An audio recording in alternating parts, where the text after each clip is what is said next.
Hello, it's Liz from West Star Tarot. Welcome to my channel. So today I'm going to be doing my October favorites video, and it's November 15th. So halfway through November, can I even remember what I did in October? Anyway, I sort of my main event for October was that I traveled. And when I got back, you know what it's like when you get back from traveling? It's like you kind of have to make up for your lost time. And I don't know, it was a little hectic. And then I got a bug and I was sick for a couple days. And I don't know, one thing led to another and I just never got to doing this video. But anyway, today I'm here and I'm going to do the video. So I thought I would start with doing something that I never do, which is food and drink. And I know a lot of people include in their favorites their favorite food and drink. And I just made myself a cup of tea and I thought, ooh, this is my favorite. I should put this in my video. So it's called Scottish Caramel Toffee Pu'er tea. And Pu'er is a high quality tea. And this has been flavored, but it's not artificially flavored. There's actually, can you see, there's actually stuff in it. So how I discovered this tea was in May, I think in May. A friend of mine and I went to Salem for a little outing. And I saw this botanica, an herbal botanical shop. I said, oh, I got to go in there because I didn't know if there might be some herbs that I might want to get, dried herbs for spell work and candle work and so forth. So I did not get any of those types of things, but I did get this delightful Scottish caramel toffee tea. And I never get flavored teas. I just don't. Yeah, like don't even think about me drinking Earl Grey. Anyway, I took the cover off the jar and I went, oh my gosh, if this tastes half as good as it smells, I am in. So I bought it. I just bought an ounce because I thought, I don't know. And I got home and I freaking loved it. I was wanting to drink it every day and I quickly ran out of the ounce and I'm like, oh shoot. So I went online and ordered 4 ounces. Went through that. Anyway, the next thing I knew, I was just drinking this tea all the time. And every time I went back to Salem, I would go to the shop and get some more. So before I went away in October, I was like, ooh, I'm a little bit low on my tea. Let me see about ordering it before I go away. And it said, shop closed for repair. And I didn't know if that meant like the brick and mortar or the website. I wasn't sure. Anyway, all right. Went away, came back. Oh, shoot, got to check out my tea. Shop closed for repair. And I'm like, no, I have to have my tea. So I Googled it. And I found it at this place called the English Tea Shop that has like so many different kinds of teas and tea strainers and mugs and all kinds of accoutrements that, you know, tea drinkers want to have. So I ordered a pound from them. Free shipping. And so now I got my tea for a while and I'm sipping on it now. And I just can't even tell you how freaking delicious. It's like a dessert in a way. Anyway, it's so good. So that was my favorite food and drink. Although seeing that I went to France, I might have to renegotiate that statement. Anyway, that was my favorite drink. Oh no, but I had some great wine in France too. So anyway, That was my favorite food and drink here. There we go. So I just wanted to tell you a little bit about my trip because it's going to end with a tarot deck. So it is tarot related. So the trip I went on was with one of my best friends, Krista. She is not a tarot person, but we are museum goers and concert goers and culture vultures together. We both love nothing more than to park our butts on the beach on a nice hot summer day. We both are Francophiles. We both love drinking wine. I don't know. We have a lot in common. So Krista's daughter lives in France. Her name is Eva. She married a French guy. And so for several years now, we've been saying, oh, we're going to go to France in the fall. We're going to go to France. And it just didn't happen. And then, as some of you probably know, I had a little bit of a rough year last year. And I just said, you know what? Fuck this. I'm going to France. The hell with it. Excuse me. So I did. And Krista said to me, well, you know, if we're going to go for 2 weeks, she said, I have a friend who lives in Amsterdam. I happen to know her friend because she's from the same town we live in. And she's been living in Amsterdam and she's coming home in the spring. So if we're going to, you know, have a guide, we should go now. So we flew into Amsterdam. We were in Amsterdam for 3 days. I'd never been to Amsterdam before. And wow, what a lovely city. But really be careful crossing the street because those bicycle people, it's like, I've never seen so many people on bikes in my life. And it's like, you know, you always hear that about Amsterdam, that there's all these people on bikes. But then when you actually see it, it's like, holy shit, this is a lot of people on bikes. So anyway, our friend lived in the newer section of, sorry, I seem to be obsessing with my bangs. I who cares? You guys don't care, right? I want to know what my problem is today. This is what happens when you go a month without making a video. You forget how to do it. Anyway, Amsterdam, bikes, canals, museums. So thankfully we bought our tickets for the museums before we left. And so we, the first day we were there, you know, you go red eye from the States to Europe. And we got there at like 6 a.m. or some ungodly hour. And by the time we got to our friend's house, it was about 8. And oh, by the way, still dark at 8 a.m. And I'm like, what's up with this? Anyway, we dropped our bags off at our friend's house. Of course, now we've had no sleep overnight or maybe an hour on the plane. And we go out for a walk and get some tea and some breakfast. And then we just start walking around the city.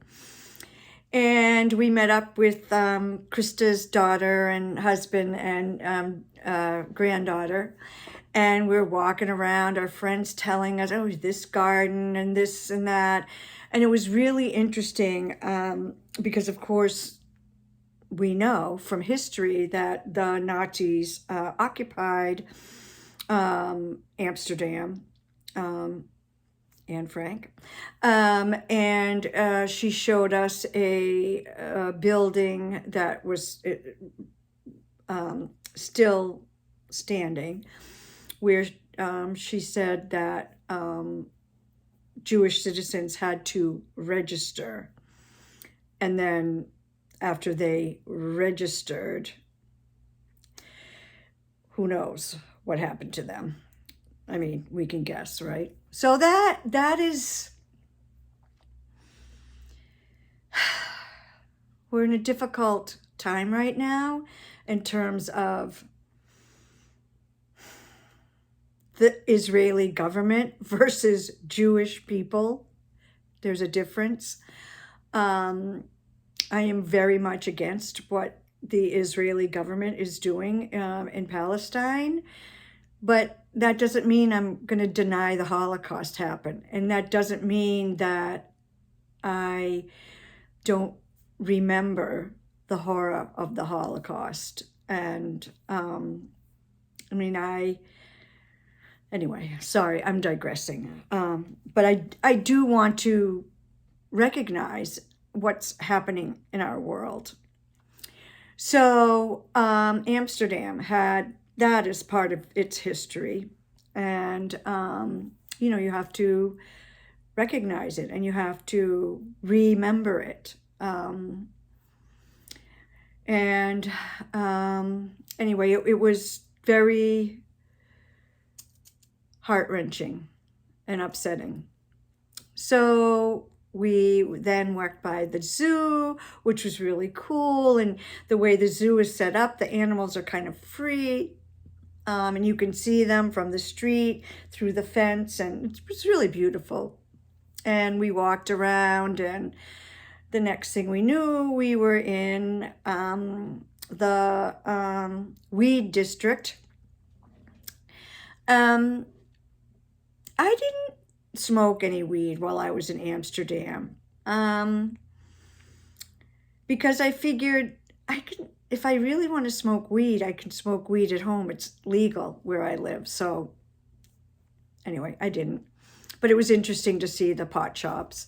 And they're not really pot shops because weed is illegal in Amsterdam. However, certain coffee shops can offer it. I don't really know how it works. It seems kind of goofy to me, like, just make it legal, will ya? But anyway.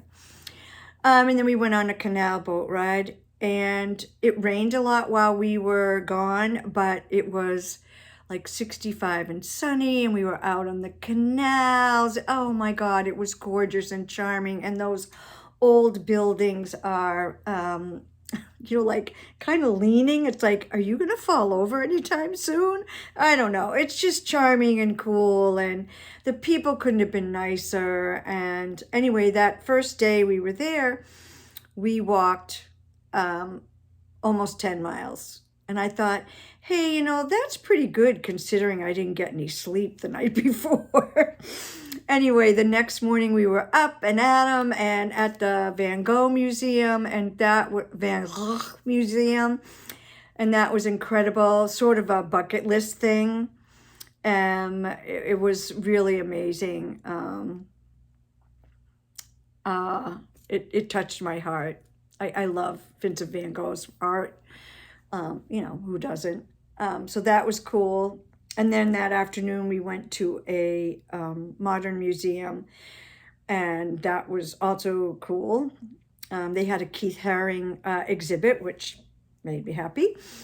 And then the next day we went to the Rijksmuseum. So I wasn't really that excited about going to the Rijksmuseum, that style of art, the Rembrandt and Vermeer and all that. It's incredible, but just not my most favorite. Well, holy shit. It blew me away.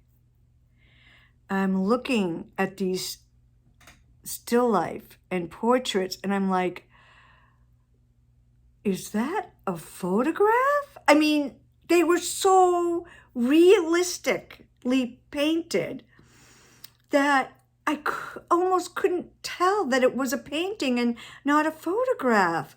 Like, what kind of talent? It was incredible.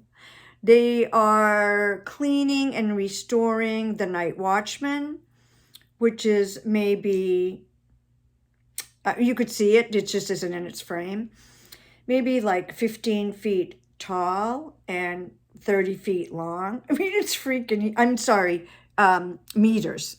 It's huge. It's huge. It's huge. So that was pretty cool. And then we went to Paris the next day and did some museuming there. And I met up with a high school friend of mine who I hadn't seen in over 20 years. And we had dinner with him. He lives in Paris now. and has a French family, and so that was cool too. Um, and then we went down to the south of France to stay with Eva and Melaine, my friend's daughter and son-in-law, and they live in the Ardèche. And we had an incredible experience with them. We went to a Michelin Green Star rated restaurant. So I guess Michelin has implemented a new system in addition to its regular star system. It is now awarding what they call green stars. So not only do these restaurants have incredible food, but they are green. So they they source locally, they have sustainable practices, like they have gardens in the grounds, and they are environmentally conscious, and they recycle, and the food is amazing. So that was like a 3-hour lunch.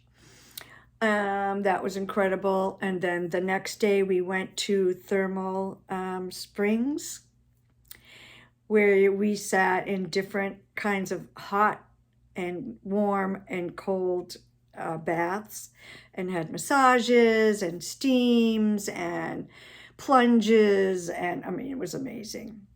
And then the next day we went to this place, I meant to have a card, but Chavot, where hikers in the late 70s, I think it was, kind of came across this cave, and it turned out that it had 36,000-year-old art in it.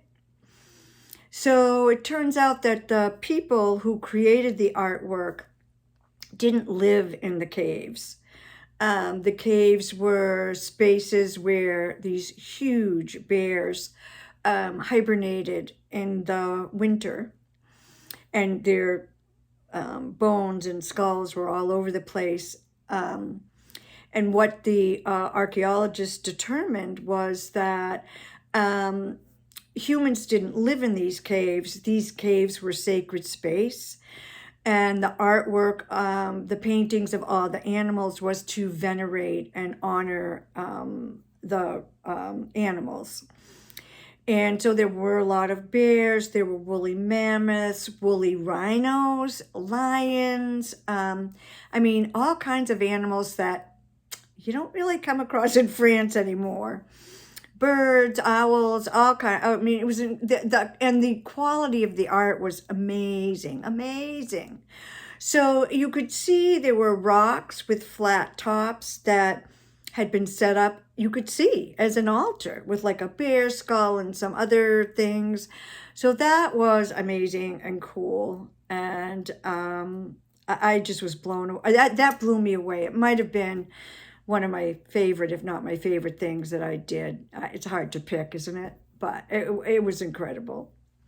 So while we were in that area, I told I forgot. We went mushroom picking. And then that night we had mushroom risotto.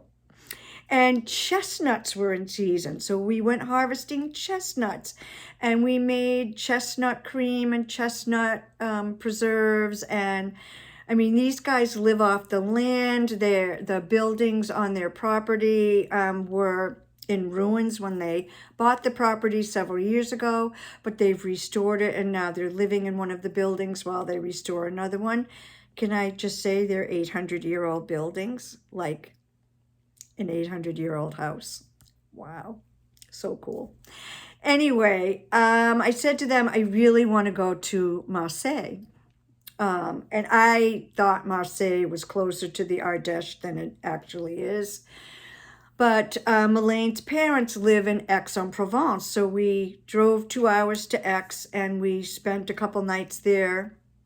And one of the days while we were there, we drove down to Marseille. It was only about a 45-minute drive. And the reason that I wanted to go to Marseille is because my great-grandmother is from Marseille. And so you know, I traced my ancestral roots there. My mother's family is from Marseille, and of course, as a tarot reader, Tarot de Marseille. So I thought, okay, I'm going to go to Marseille. I wasn't even going to attempt to try to find where my family was from or anything like that. It did, you know, I was with these other people. It just wasn't going to work. But I did want to buy a tarot deck. And because I thought, well, if I get a Tarot de Marseille in Marseille, I can use it for ancestral work. So we found this shop in the window. If you could see it on my Instagram, is this Tarot de Marseille. I forget what the name of the shop was. I'll put it in the description box. But anyway, there were all these incredible Tarot de Marseille decks there. But I'm with these 5 people who aren't into tarot. So like I would have spent an hour or 2 in this shop and talking to the shop owner about all the decks and all the things. And, you know, it ended up, I rushed. And I just, anyway, this is the deck I decided on. The Jean Noblet. And this has been restored. I have not used it yet since I got back. I am not a huge Tarot de Marseille user, but it's something I've always wanted to get into. But, oh man, the eyes, you guys, the eyes, those googly eyes. It's just like, but here's the deck. You know, I'm sure most of you are familiar with Tarot de Marseille. I'll just show the majors. And I think it's interesting. They don't round the corners on this Jean Noblet. And I am cool with that. Somebody I know told me they rounded theirs. I'm like, nope, not rounding mine. She says, who knows what I'll do, but I don't plan to round mine.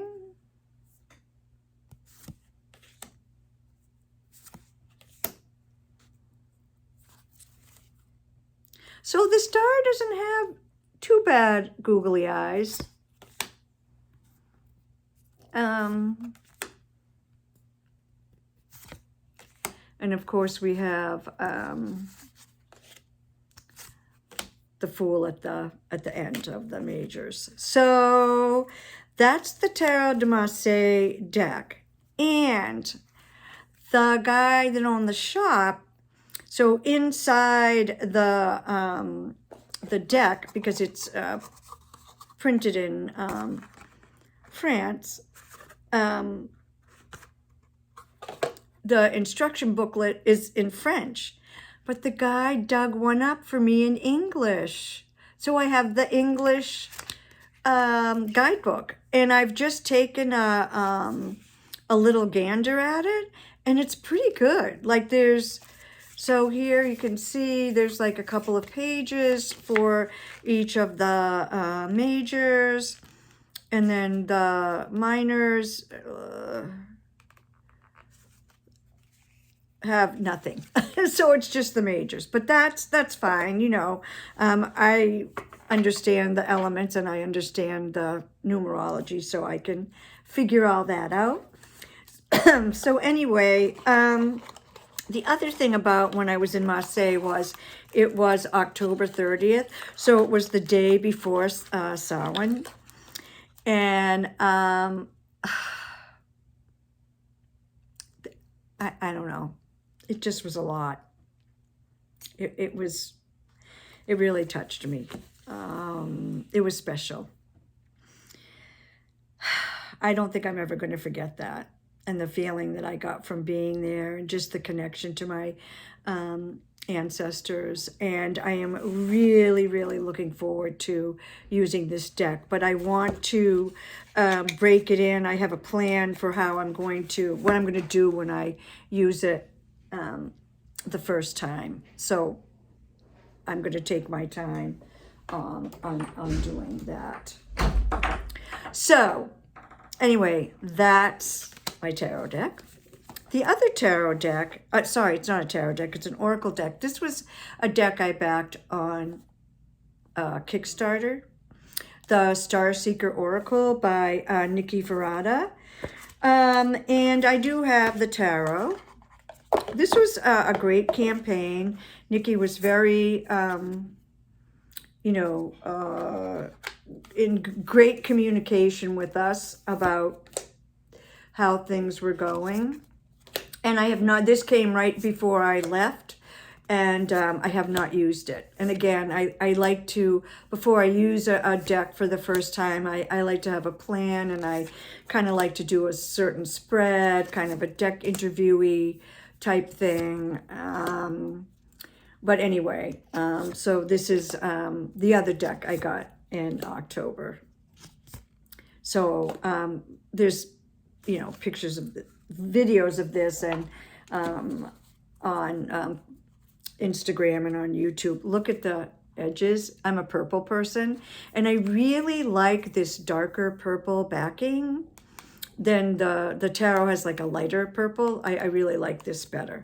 So I'm excited about this, and I'm looking forward to doing a first pull with it, and then using it with the tarot. So another thing I got at that little tarot shop is a pair of, they had these earrings that were about, I don't know, this big. Oh, maybe this, whatever. Rider-Waite-Smith majors. So I got my daughter Empress earrings, and I got myself Star. And I was going to wear them today, but I couldn't find them. And finally I just said, oh my God, I'm just going to do the darn video. The other thing I got at that shop was an amethyst. And it's kind of a funky, like I almost got a tumbled stone, and I thought, well, how am I going to remember that this is any different than my other tumbled whatevers? So I thought, oh, this is different. I don't have any amethyst that looks like this. So I'll just have that. And it's purple. So I got that. And then when I was in Paris, so France was hosting the Rugby World Cup. And we came out we went to the Orangery Museum, which is where they have the circular rooms with Monet's water lilies, which of course we looked at, but we really went there to see this Modigliani retrospective exhibit that was incredible. It's in Place de la Concorde. So for the World Cup rugby tournament, they had, outside of Paris, there's a stadium where the matches were held. And New Zealand and South Africa were in the finals, which we got to watch on TV, not in person, which was kind of fun because we don't get to see much rugby here in the States. And it's fucking nuts. It's crazy. But anyway, in Place de la Concorde, they blocked it all off, and they had these humongous TV screens where they showed the matches, and they served food and drinks. So apparently for €10, you could pay €10 to get in, and you could watch the match, simulcast, and get free food and drink for that €10. So we came out of the museum, and it was raining, and I'm like, darn, I need to get a hat. So we saw, oh, look, World Rugby Cup souvenir shop. So we went in there, and I got a hat. Here it is.